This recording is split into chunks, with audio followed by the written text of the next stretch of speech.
देखो आज ये लुटने जा रही हैं, इनका मेकअप हो रहा भैया। देखो आज हीरोइन तैयार हो रही है। आज हमारी इज्जत सिर्फ भगवान के माथे है और नगरदास वीर बाबा के। अगर आज बच गए नगरदास वीर बाबा तो है 5.25 किलो लड्डू चढ़ाओ। ये दरिंदर से हमारी इज्जत बचाया नगरदास वीर बाबा। देखा आज का हो कवन आफत गिरे था आज बतावल कहीं।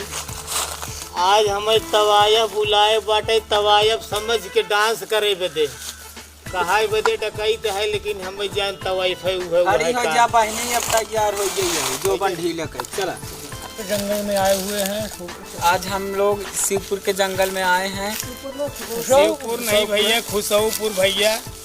मैना के बागी में यही कॉमेडी बनावे।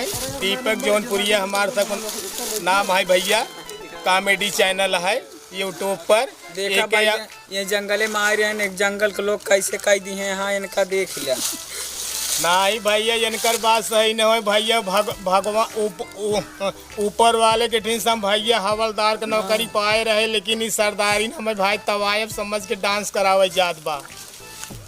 हम हई भाई चौकीदार।